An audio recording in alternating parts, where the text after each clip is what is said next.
l'attenzione sul dato politico. Questa sera, tra l'altro, oltre ai 6 fuoriusciti della vostra maggioranza, sono assenti anche altri 2 consiglieri, in particolare il capogruppo Zanon, che era il presidente della commissione in questione, e anche l'assessore Giro, mi pare, no, consigliere, che fatalità sono componenti dello stesso gruppo. E allora noi ci domandiamo se in realtà questi che ci vengono spacciati come meri incidenti di percorso tipi di alcuna valenza sul piano, diciamo, della legittimità degli atti, non nascondano qualcosa di ben più grave sul piano politico si inteso, vale a dire una frattura di questa neoformata maggioranza che appunto non è più in grado, a nostro, comunque a quello che ci viene dato e ci viene prospettata come ipotesi di soluzione politica, come una crisi, diciamo, latente, una difficoltà di formazione addirittura delle stesse commissioni, che poi magari altro non sono che la punta di un iceberg ben più corposo di problematiche che forse hanno risconosciuto. Ringrazio. Allora, ci sono altri interventi. Allora, portiamo la questione sospensiva sollevata dal capogruppo Bonini. Voti favorevoli?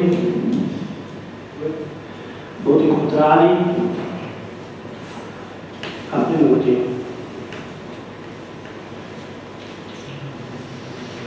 Ci sono interventi in ordine alla delibera denominata OGD.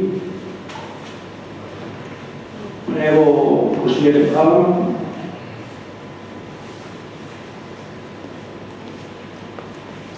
Allora, innanzitutto una premessa.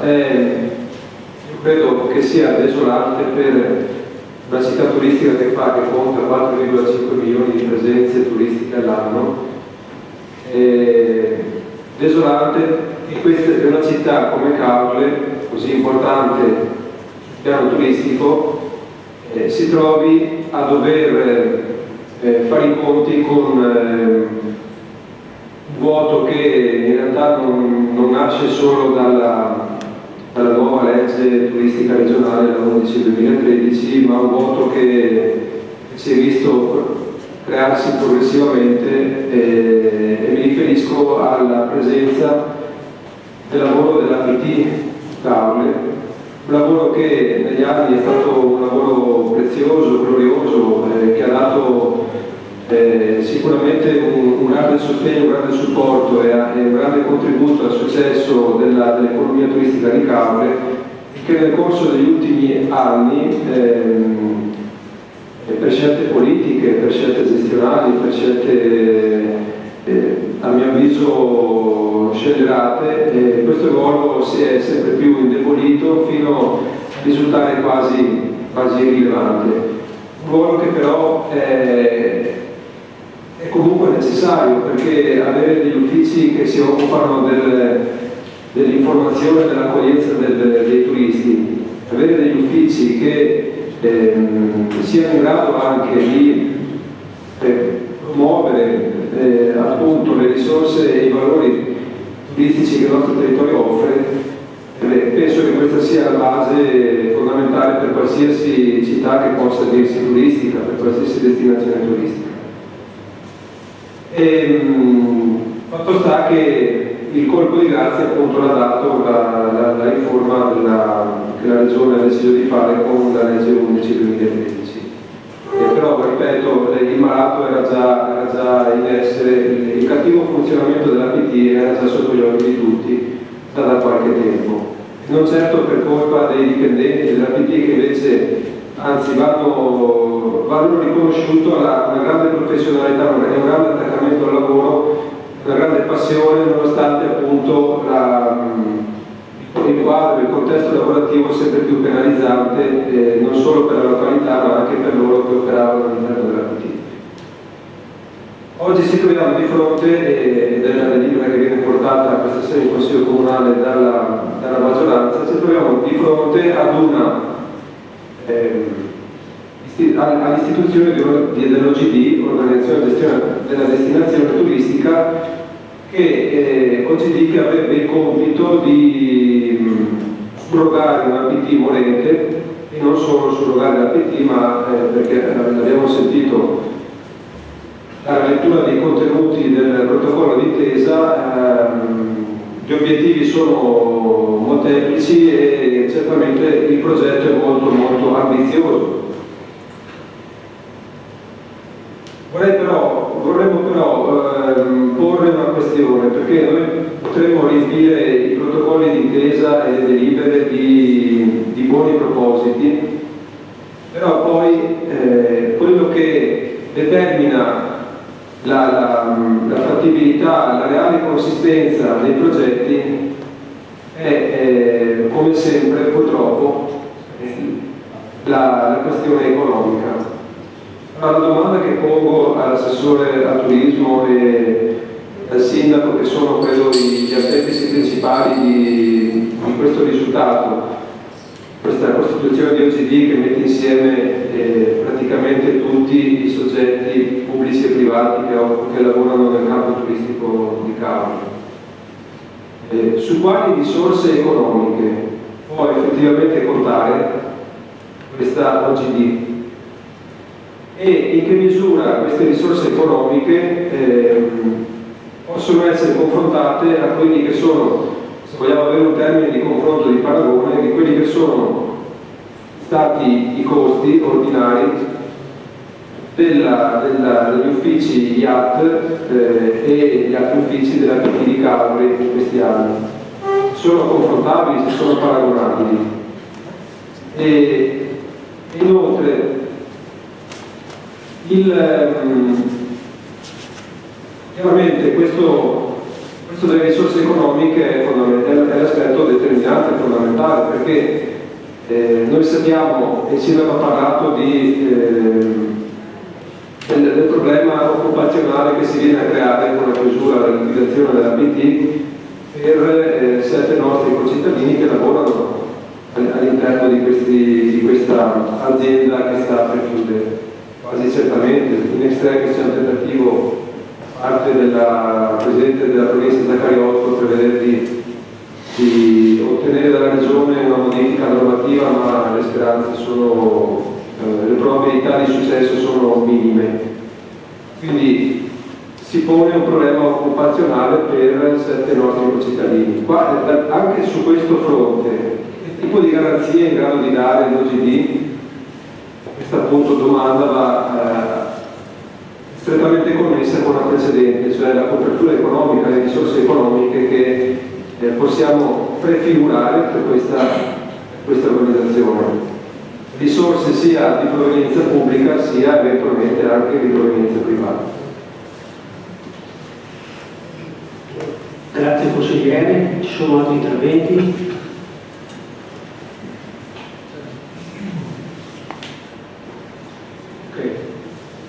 Prego sindaco.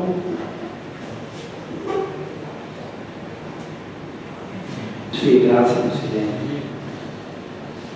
Allora convengo col consigliere Paolo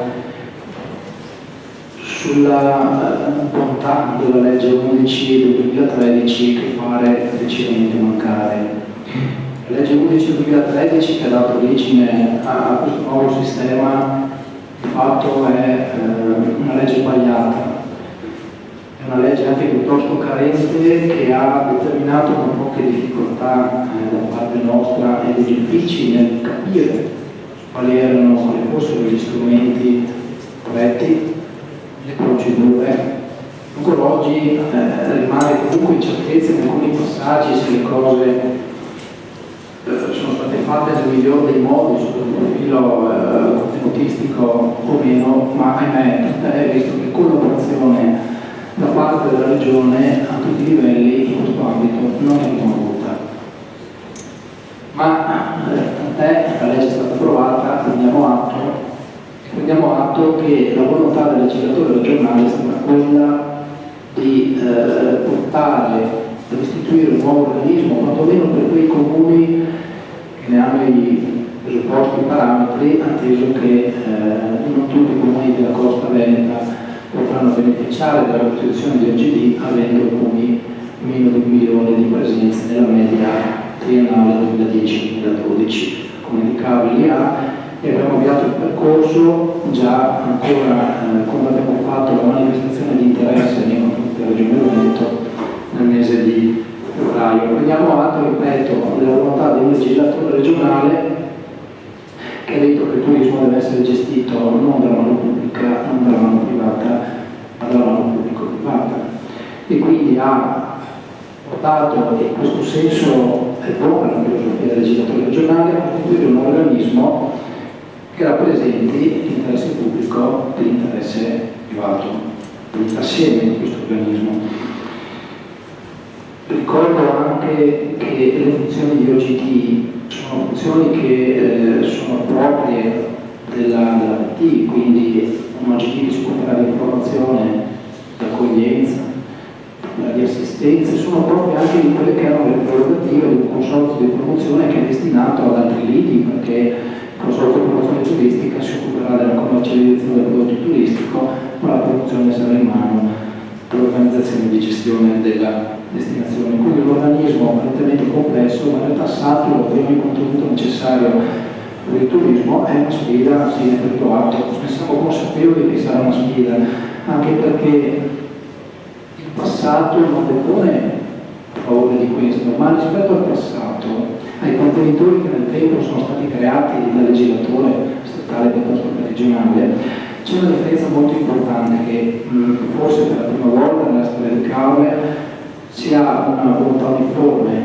manifestata da tutte le categorie che tutti gli operatori del turismo in assoluto allineamento con quella che è la volontà dell'amministrazione. Allora una convergenza, una sinergia di questo tipo, probabilmente nessuno di noi ha il ricordo, dobbiamo percorrerla fino alla fine, è una partita da giocare e siamo tutti attori sperando che tutti arriveremo verso la stessa finalità, nessuno si estenda dal remare e nessuno è incontro. Cosa incidono negativamente in questo percorso? Perché la legge 11 risale al giugno del 2013, ma uno dei fattori che ha rallentato questo percorso è stato determinato in primis proprio dalla stessa regione, che dopo aver fatto la legge nel giugno del 2013 si è ben guardata prima di dicembre di approvare i decreti, le delibere, scusate, di Giunta attuativi della stessa legge, cioè per dare quei parametri che fossero necessari e sufficienti per capire come iniziare a muoversi, perché per 6 mesi nessuna amministrazione ha potuto veramente prendere in mano la partita della legge 11, tant'è che a dicembre sono uscite 2 delibere del 286 e del 287 che poi ci hanno dato le informazioni necessarie e sufficienti per l'avvio dell'iter. Il Comune di Caule nel mese di febbraio successivo aveva già fatto l'unico comune della costa veneta la manifestazione di interesse, poi sono seguiti altri. Ricordo che il Comune Cavolino Treporti ha fatto una settimana fa la manifestazione di interesse, no?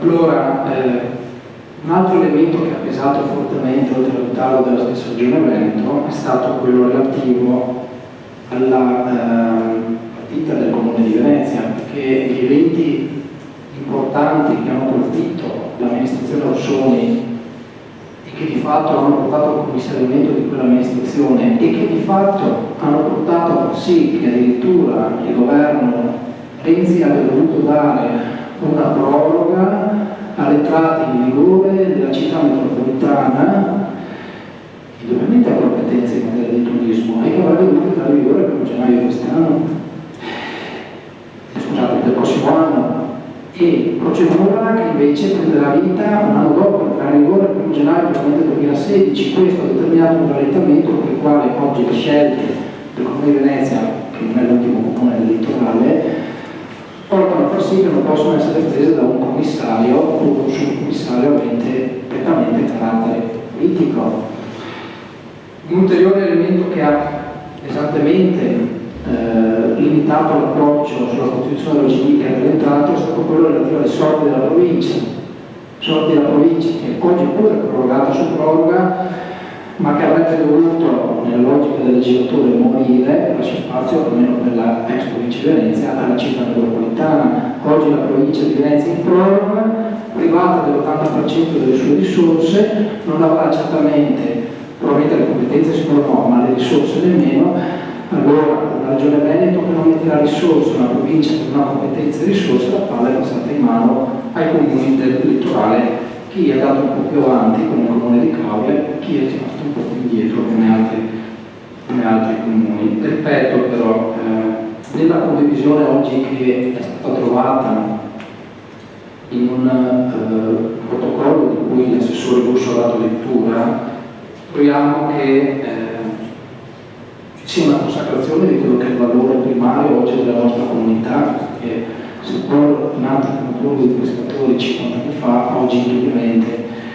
la risorsa prevalente di quel paese è il turismo e tutte le sue sfaccettature. Spiace quindi di vedere che oggi poi manca una buona parte del Consiglio Comunale, forse era preoccupata da dare voto favorevole per poter condividere questo aspetto. Spiace veramente di non vedere che una parte che ha rappresentato molti dei nostri cittadini non sia qui presente a votare a favore per questa delibera così importante. Gli aspetti delle risorse e gli aspetti occupazionali per dare una risposta al consigliere Fabio.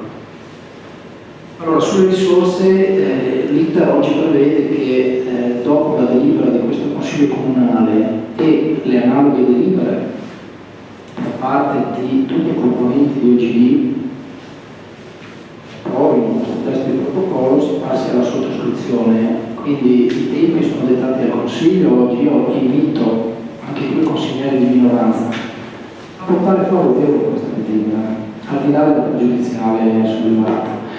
L'invito anche a votare favorevole all'immediata eseguibilità, perché questa maggioranza questa sera non ha i voti per l'immediata eseguibilità. Sappiamo tutti che la delibera passa con 7 voti, ma sappiamo tutti che per un erroneo e mancato coordinamento di normative l'immediata eseguibilità si ha con 9 voti e noi qui siamo in 9.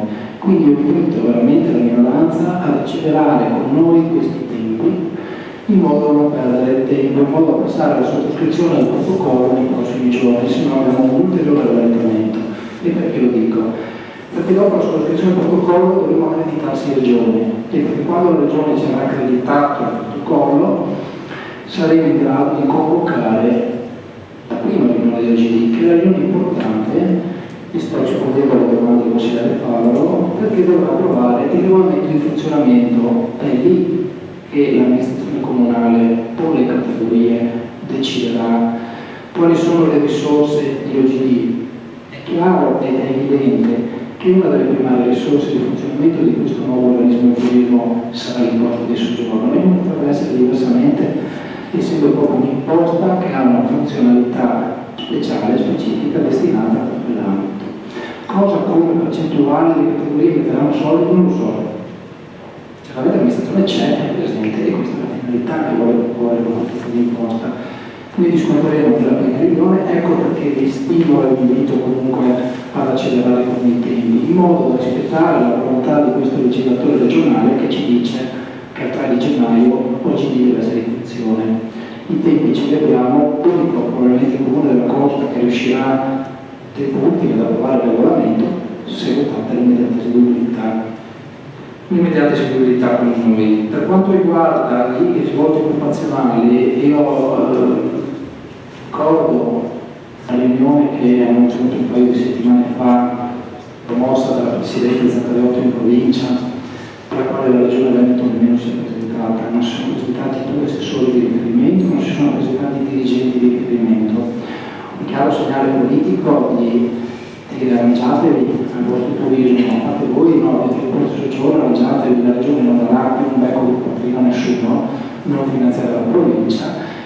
Il Presidente non ha potuto far altro che prendere atto che il giorno nel quale era anche stata già convocata la giunta provinciale per l'approvazione della delibera di scioglimento di APT e messa in liquidazione, il Presidente l'ha rinviata, perché poi, ve lo dico chiaramente, con un SMS giunto in quel momento al Presidente, l'assessore Finozzi ha detto se volete vengo giù il 28 di novembre, va bene, il 28 di novembre torneremo tutti quanti gli amministratori pubblici a sentire quella che peraltro, sappiamo già, sarà una volontà regionale di non dare soldi nei comuni e tantomeno alla provincia di Venezia. Quindi il risvolto occupazionale è uno degli aspetti connessi alla questione di OGD e al chiudimento dei PT più importanti, per i quali ho anche rilasciato delle dichiarazioni. La volontà dell'amministrazione comunale è quella di cercare di salvare il più possibile i dipendenti. Non so in che termini riusciremo a farli, è una condivisione che volevo trovare proprio all'interno di OGD, perché è una partita che va gestita sul piano del turismo tra il pubblico e il privato. Vi posso solo confermare che, come abbiamo fatto la domanda del contributo regionale di 25.000 euro, mi pare, una tanto un regalino fatto dalla regione per la costituzione di OGD, ma stiamo parlando di altri soldi per questo momento, così anche abbiamo già partecipato al bando regionale per il rilievo di personale ex APT o ex consortile. Siccome la domanda di contributo per poter avere le prerogative dell'informazione in futuro era possibile solamente indicando almeno 2 dipendenti, abbiamo indicato 2 dipendenti, poi quali, quanti lo vedremo in una partita che gestiremo assieme nella prima riunione di OGD. Altro motivo per il quale stimolo le minoranze a votare a favore della delibera e anche l'immediata eseguibilità, per non farci perdere un paio di settimane che sono molto importanti. Ricordiamo che molto probabilmente, se il 28 Finozzi non dà una risposta positiva in termini di proroga semestrale o annuale su APT, molto probabilmente per il 31 dicembre i dipendenti APT cesseranno il loro rapporto di lavoro dipendente.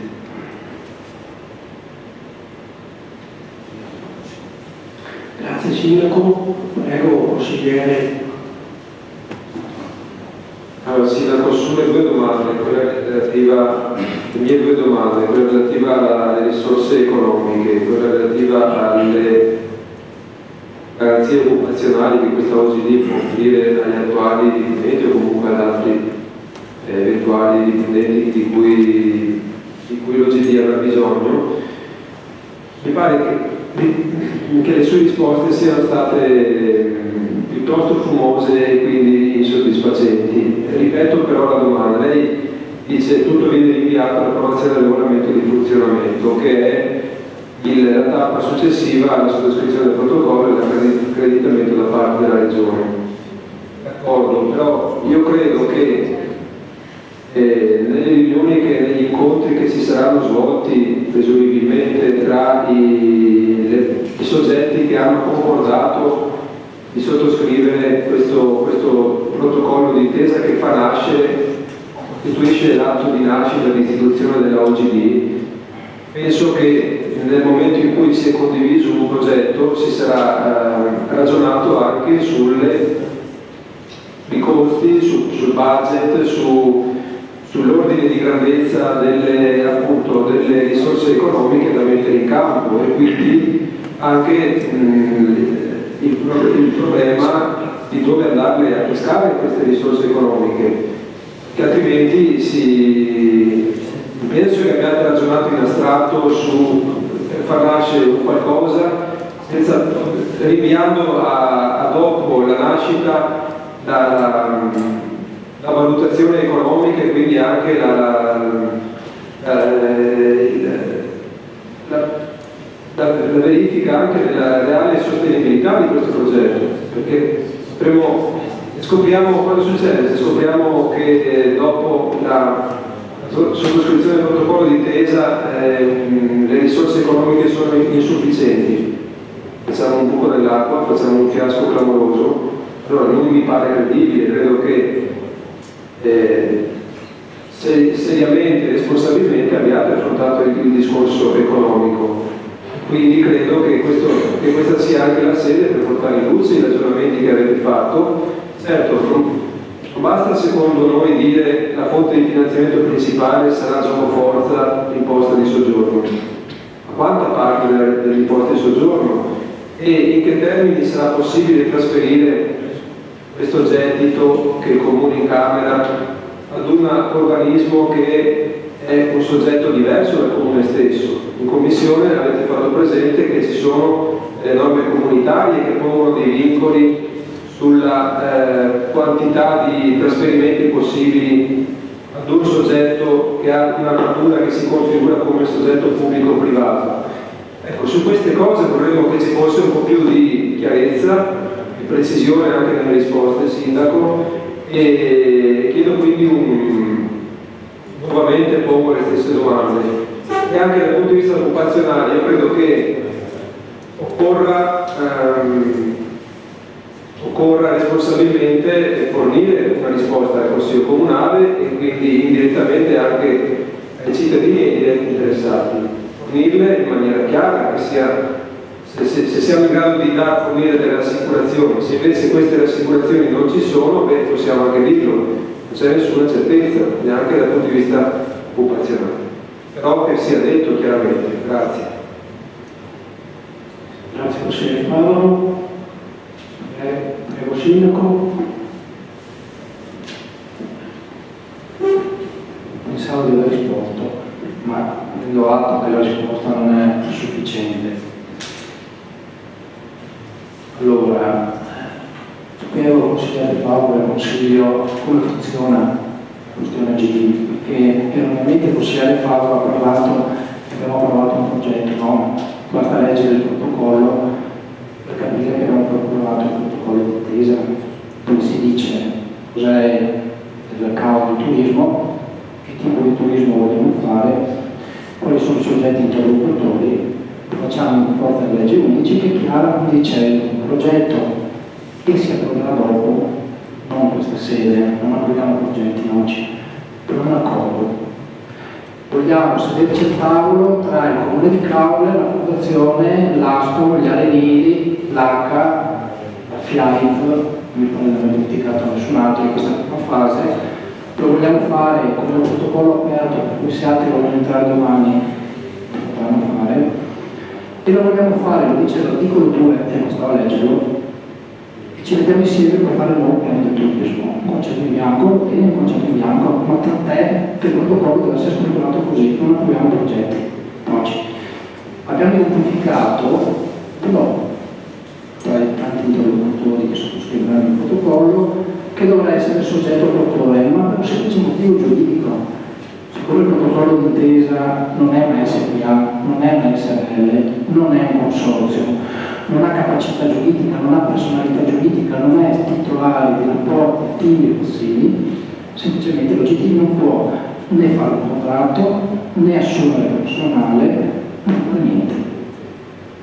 Vogliamo dare un altro nome, un tavolo d'intesa? No, non è vero, il protocollo d'intesa è un'altra cosa, il tavolo operativo è un'altra cosa ancora.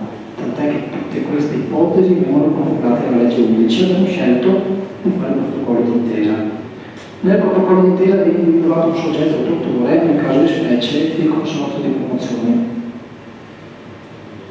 Non possiamo scartare l'ipotesi che altri faranno i soggetti attuatori, perché abbiano comunque i requisiti necessari e sufficienti per essere titolari di rapporti attivi. Allora, il consorzio di promozione ha capacità di assumere, la fondazione ha capacità di fare eventi e manifestazioni, altri soggetti avranno altre capacità.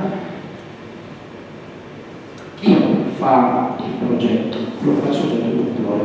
La DMO darà le direttive al soggetto produttore per dire vuole fare un piano promo commerciale, ma non lo dice a caso, lo dice perché lo dice la legge 11. La legge 11 spiega che il piano deve essere triennale, che respiro triennale, e poi avere risvolto annuale, ogni anno si aggiorna il piano triennale. E quindi, caro consorzio, quadro soggetto attuatore della delibera di OGT sul piano del turismo, farmi un piano promo commerciale triennale, ha respiro triennale ma valenza annuale. Fatto un piano da parte del soggetto attuatore che implicherà una capacità di spesa che sarà di 100 euro, di 1000 euro, di 10.000, di 100.000, di 1 milione, non lo so, secondo quelle che saranno le esigenze condivise tra pubblico e privato con la comunità di Caule.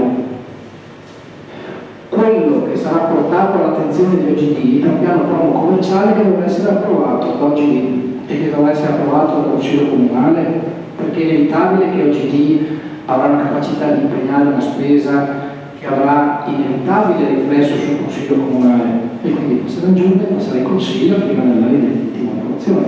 Questo è lo schema che dovremo seguire. Quindi ripeto, non approviamo un progetto, è solo un codo, ci sederemo al tavolo e decideremo insieme se saranno 100.000, 1 milione o 10 milioni. lo decideremo assieme. Appunto, lo decideremo anche tenendo conto di quelle che saranno le necessità del risvolto occupazionale, ma è una condivisione assoluta che questa amministrazione vuole. Non so se lo ricordo, ma di questo non saprei cosa dire, penso di essere stato chiaro. Grazie Sindaco, ci sono altri interventi? Votiamo la delibera numero 3. Chiedo scusa, prego consigliere. Grazie Presidente. Che essere un intervento è una dichiarazione di non voto, nel senso che in aderenza e anche in coerenza rispetto a quella che è la questione pregiudiziale, prendendo atto pur sempre delle questioni che vengono sottoposte a questo Consiglio, non essendoci sottratti noi al confronto e al dibattito, riteniamo che tuttavia non sia possibile per noi partecipare al voto.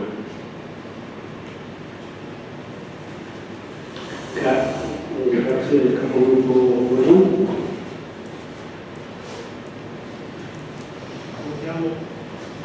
Votiamo la delibera numero 3, voti favorevoli, astenuti e contrari. Grazie.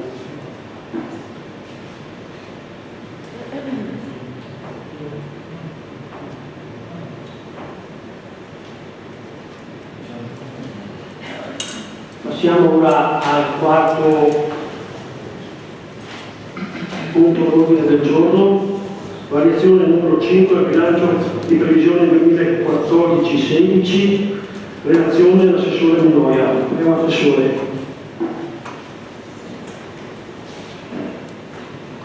Buonasera a tutti. Riassumo riguardo questa variazione del bilancio di previsione del prossimo triennio, quindi 2014-2016, quali sono le principali esigenze relative alla variazione di bilancio da approvare oggi. Allora, principalmente si vanno a utilizzare circa poco più di 1.700.000 euro, che è la parte della quota disponibile dall'atto di amministrazione dell'esercizio 2013, destinandoli a estensioni anticipate di alcuni mutui con la Cassa Depositi e Prestiti, che sarà però oggetto della prossima delibera. La somma invece di 2.143 euro proprio richiesta a titolo di indennizzo per detta estensione anticipata trova collocazione per le spese correnti e rientra nel complessivo assestamento del bilancio. Per quanto riguarda l'assestamento, si va in particolare a iscrivere i trasferimenti statali compensativi delle agevolazioni in tema di IMU che sono state stabilite a favore dei terreni agricoli condotti da coltivatori diretti e a favore degli immobili merce in deposito alle imprese costruttrici.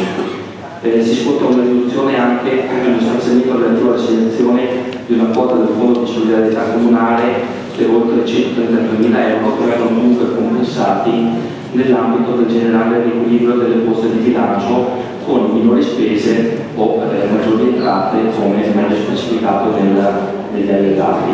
La rimanente quota a titolo di Fondo di Solidarietà Comunale, ammontante a oltre 60.000 euro, è comunque puramente figurativa, in quanto frutto di un acconto erogato dallo Stato sulla base delle selezioni dell'anno precedente, ma non dovuto per l'anno in corso, e per questo motivo viene iscritto un pari fondo in uscita. Per quanto riguarda la parte in conto capitale, le variazioni sono limitate a uno stanziamento di 35.000 euro per il completamento del mercato ittico e a 65.000 euro per il rimborso di oneri di urbanizzazione. Entrambi gli stanziamenti trovano comunque copertura tramite storni da altre voci di bilancio ugualmente previste a titolo di investimento. Ciò premesso, visto ovviamente il parere favorevole espresso sulla proposta della presente deliberazione in data 20 novembre per l'organo di revisione economico-finanziaria, visti gli articoli 135 e 193 del decreto legislativo 267/2000 e dato atto del rispetto del contenuto degli stessi, con particolare riferimento alla verifica del mantenimento del pareggio di bilancio, anche tramite la presente variazione di assestamento generale riferito ovviamente all'esercizio 2014,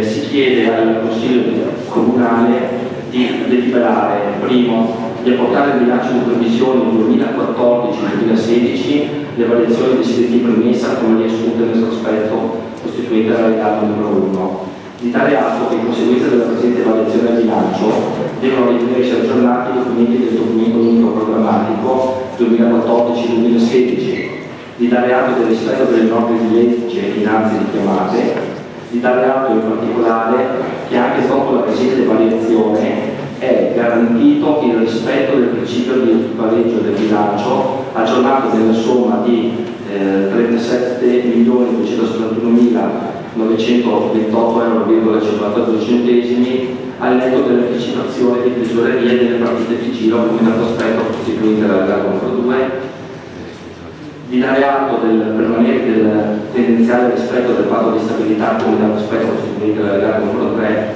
e di dare atto infine che costituiscono allegati alla presente deliberazione anche lo schema di progettazione redatto sui fini conoscitivi ai sensi del decreto legislativo 277/2000 dell'allegato numero 4, lo schema risolutivo dei diari della tesoreria dell'allegato numero 5. Ovviamente, stante l'urgenza, la presente deliberazione dovrà essere dichiarata immediatamente eseguibile ai sensi dell'articolo 134,4 del decreto legislativo 267/2000 con separata votazione. Grazie Assessore, ci sono interventi? Prego, consigliere Paolo. Grazie Presidente, do lettura anche per questo punto all'ordine del giorno di una questione sospensiva ai sensi dell'articolo 50,2 del regolamento del Consiglio Comunale. In data 21/11/2014 alle ore 12 presso il municipio di Capri avrebbe dovuto svolgersi la riunione della terza commissione consigliare permanente per esaminare la proposta di delibera in oggetto. Tuttavia, per stessa ammissione del segretario generale che è stato interpellato al momento, la riunione della commissione non poteva risultare valida a causa di ben tre irregolarità. Prima irregolarità: la lettera di convocazione porta la firma del dirigente dottor Gaspare Colocchero d'ordine del Presidente del Consiglio Comunale Fabrizio Bortoluzzo, in violazione dell'articolo 8,5 del regolamento del Consiglio Comunale, che prevede che a convocare la Commissione debba essere il Presidente della Commissione stessa, in questo caso il dottor Antonio Zeroni. Seconda irregolarità: alla riunione della Commissione erano presenti 2 componenti su 5, presenti Marco Paolo Giovanni Minori, assenti Antonio Zeroni e Marco Giro, e il quinto componente dimissionario da surrogare, e questo comportava chiaramente la mancanza del numero legale e la conseguente non validità della riunione, come previsto dall'articolo 9,1 del regolamento del Consiglio Comunale. Terza irregolarità: alla riunione di commissione risultava assente il Presidente, su un altro componente era stato dallo stesso designato per esercitare le funzioni vicarie, norma dell'articolo 8,4 del regolamento del Consiglio Comunale. Alla luce di questa incresciosa situazione, ai sensi dell'articolo 50,2 del regolamento del Consiglio Comunale, si pone all'attenzione del Consiglio Comunale la presente questione sospensiva, con le motivazioni di seguito illustrate. Poiché la riunione della terza commissione consigliare permanente convocata in data 21/11/2014 è risultata non valida, si rende necessaria la sospensione del provvedimento di cui al punto 4 dell'ordine del giorno dell'odierno Consiglio Comunale, di rinvio della sua trattazione a prossima adunanza del Consiglio Comunale, al fine di consentirne un appropriato esame da parte della Commissione consigliare competente nel corso di una riunione valida, ossia convocata, presieduta e validamente costituita rispetto di quanto previsto dal regolamento del Consiglio Comunale. Alessandro Polini non lo fa. Grazie consigliere Paolo, ci sono altri interventi? Prego Sindaco. Sì, Presidente, solo per ricordarmi a quanto già indicato nella discussione della precedente delibera, in quanto la cesura sollevata la medesima, quindi la mia risposta è la medesima già verbale. Mettiamo in voti la questione sospensiva, voti favorevoli, voti contrari, astenuti, sospensiva è respinta. Mettiamo in voti la delibera numero 4, voti favorevoli, voti contrari, astenuti. Passiamo ora all'ordine del giorno numero 5, estensione anticipata di alcuni mutui con Cassa Depositi e Prestiti, relazione dell'assessore Minoia. Prego, assessore. Buonasera ancora. Allora, come avete venuto alla variazione del bilancio, si è destinato un fondo all'estensione anticipata di una parte dei mutui del Comune. Per quanto riguarda i mutui da estinguere anticipatamente nell'ambito dello stock di debito esistente con Cassa Depositi e Prestiti, è stato fatto un calcolo di convenienza nel quale si tiene conto, tramite dati acquisiti dal sito internet dell'ente mutuante, dell'indennizzo finale richiesto dal tasso fisso o variabile dei singoli mutui, della durata residua degli stessi, oltre che alla venuta intera somministrazione del prestito. Tenuto conto di ciò, la soluzione che pare più conveniente va attualmente riferita all'estensione dei mutui a tasso variabile, per il quale opera un indennizzo nella misura dello 0,125%, mentre per i mutui a tasso fisso questo oscillerebbe addirittura tra il 18 e il 20% della somma anticipatamente estinta. La disciplina normativa dei mutui con Cassa Depositi e Prestiti prevede infatti un indennizzo in misura fissa e modesta se rapportato al tradizionale sistema bancario, nel caso sia estinti anticipatamente i mutui a tasso variabile e viceversa. Un indennizzo rapportato al differenziale per la somma dei valori attualizzati delle rate di ammortamento residue e il corrispondente debito residuo nel caso siano estinti mutui a tasso fisso. Nell'attuale fase economica, nella quale il costo del denaro ha raggiunto livelli estremamente bassi, detto differenziale assume valori molto consistenti e quindi difficilmente sostenibili. L'attuale proposta di deliberazione consente pertanto una ritenzione dell'indebitamento esistente alla data del 31/12/2014 con conseguenti effetti positivi a decorrere dalla data di scadenza del 30 giugno prossimo per circa 110.000 euro annui. I mutui proposti per l'estensione anticipata sono 5 con una scadenza originaria che varia tra il 2030 e il 2032 per, come abbiamo detto, un valore di poco più di 1.700.000 euro, il cui indennizzo, quindi la penale, è di solo 2.143 euro, sono ovviamente con la Cassa Depositi e Prestiti. Si chiede pertanto al Consiglio Comunale di deliberare in tal senso, ovvero, visto il parere espresso dal segretario generale ai sensi dell'articolo 49,3 del regolamento sull'ordinamento degli uffici e dei servizi, delibera di procedere, si chiede di deliberare di procedere all'estinzione anticipata dei mutui contratti con Cassa Depositi e Prestiti di cui è l'elenco seguente, con effetto dal 1 gennaio 2015 per un importo complessivo di 1.714.800 euro in linea capitale, oltre all'indennizzo ovviamente, come abbiamo detto, di 2.143 euro,50. Stante l'urgenza, la presente deliberazione dovrà essere dichiarata immediatamente eseguibile. Grazie, assessore Minoia. Prego, capogruppo voi. Grazie Presidente. Ho lettura della questione sospensiva che abbiamo calibrato anche per questo punto all'ordine del giorno. In data 21/11/2014, ore 12, presso il municipio di Cambre, avrebbe dovuto svolgersi la riunione della terza commissione consiliare permanente per esaminare la proposta di deliberi in oggetto. Tuttavia, la stessa vicina al segretario generale, che è stato interpellato al momento, la riunione della commissione non poteva risultare valida a causa del decreto irregolarità. Prima irregolarità, la lettera di comunicazione al protocollo 8007 del 19/11/2014 porta la firma del dirigente Vittorio Gaspare Corocrea, ordine del Presidente del Consiglio Comunale Filippo Portoluccio. In violazione dell'articolo 8,5 del regolamento del Consiglio Comunale, che prevede che a convocare la commissione deve essere il Presidente della Commissione stessa, in questo caso Vittorio Antonio Zanoni. Seconda irregolarità, alla riunione della Commissione erano presenti 2 componenti su 5, presenti Marco Fabio e Giovanni Minoli, assenti Vittorio Zanoni, Marco Gino, cui la componente dimissionaria del surrogare. Questo comportava chiaramente la mancanza del numero legale e la conseguente non validità della riunione, come previsto dall'articolo 9 comunque dai regolamenti del Consiglio. Terza irregolarità. Alla riunione di commissione risultava assente il Presidente e nessun altro componente era stato dallo stesso designato a esercitare le sue funzioni locali, di guisa che a norma dell'articolo 8, comma 4 del regolamento del Consiglio Comunale. Alla luce di questa imprecisione,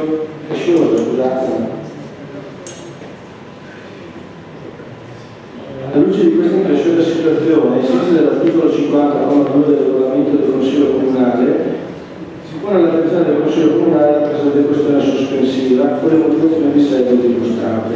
Poiché la riunione della terza commissione consigliare permanente, convocata in data 21/11/2014, è risultata non valida, si rende necessaria la sospensione del provvedimento di cui al punto 5 dell'ordine del giorno del Consiglio Comunale e del rinvio delle sue trattazioni prossima ad un atto del Consiglio Comunale, al fine di consentire un appropriato esame da parte della Commissione consigliare competente nel corso della riunione valida, ossia convocata, presieduta e provvedimento costituita, nel rispetto di quanto previsto dal regolamento del Consiglio Comunale. Grazie del capogruppo Botolini. Ci sono altri interventi? Prego, Sindaco. Sì, Presidente, come precedente deliberato riporto alla risposta alla richiesta soppressiva già data alla quale in occasione della discussione della delibera di cui il punto 3 dell'ordine del giorno. Grazie Sindaco, se non ci sono altri interventi votiamo la questione sospensiva. Voti favorevoli? Voti contrari? Astenuti? Sospensiva respinta. Votiamo la delibera numero 5, voti favorevoli, chiedo scusa. Grazie Presidente, era solo per chiedere se la somma che viene votata in esecuzione dei mutui poteva avere una diversa destinazione. Se in una di cause dall'altro viene impiegato per estinguere anticipatamente questi mutui, poteva o meno impiegare detta somma per altre finalità.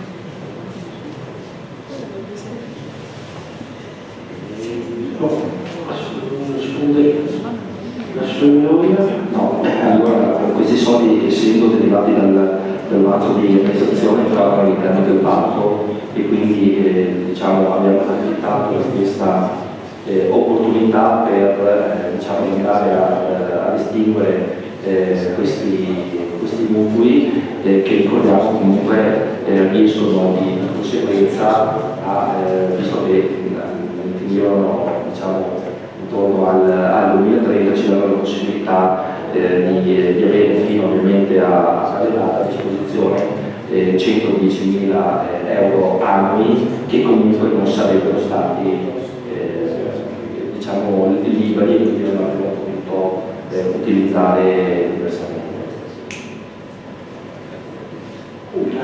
Grazie Assessore, prego Consigliere Paolo.